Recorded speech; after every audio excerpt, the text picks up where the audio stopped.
السلام علیکم ورحمۃ اللہ وبرکاتہ۔ درشہ قرآن آن لائن کے ناظرین و سامعین کو میری جانب سے خوش آمدید۔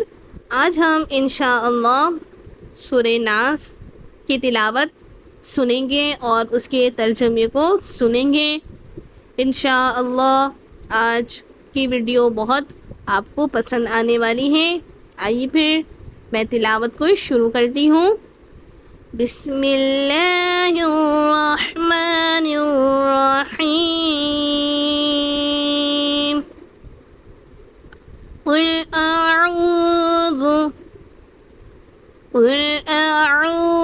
برب الناس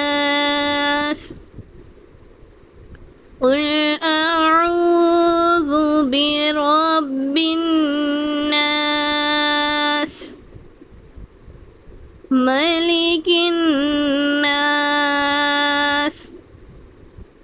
الہ الناس قل اعوذ برب الناس ملک الناس الہ الناس من شر الوسواس الخناس الذي يوسوس في صدور الناس من الجنة والناس۔ اب ہم اس کے ترجمے کو پڑھیں گے۔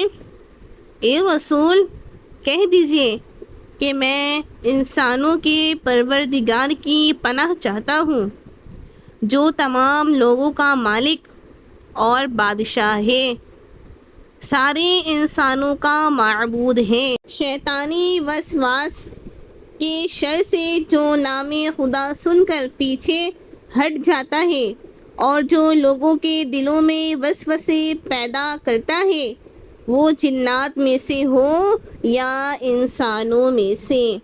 ناظرین، ہم قرآن پڑھتے ہیں، ہم نماز پڑھتے ہیں، سورہ ناس کی تلاوت کرتے ہیں، مگر ہمیں معلوم نہیں ہوتا کہ ہم عربی میں تو سورہ ناس کی تلاوت کر رہے ہیں، لیکن اس کا اردو ترجمہ کیا ہے؟ ہم کیا پڑھ رہے ہیں؟ ہم نماز میں اپنے خالق و مالک سے کیا مانگ رہے ہیں؟ کیا التجا کر رہے ہیں؟ تو اسی لیے میں اس طرح کی ویڈیو بنائی ہوں کہ میں ایک سورہ پڑھوں اور اس کا ترجمہ بھی۔ اس طرح ہمارے نالج میں اضافہ ہوگا کہ ہم سورہ پڑھتے ہیں تو ہم کیا کہہ رہے ہوتے ہیں، اپنے مالکوں سے، خالق سے کیا التجا کر رہے ہوتے ہیں۔ آئی ہوپ آپ کو میری آج کی ویڈیو پسند آئی ہوگی۔ پسند آئی ہو تو لائک شیئر کمنٹ ضرور کر دیجیے گا۔ ملتی ہوں انشاءاللہ نیکسٹ ویڈیو میں، جب تک کے لیے اللہ حافظ۔ السلام علیکم ورحمۃ اللہ وبرکاتہ۔ جزاک اللہ خیرا، اللہم آمین۔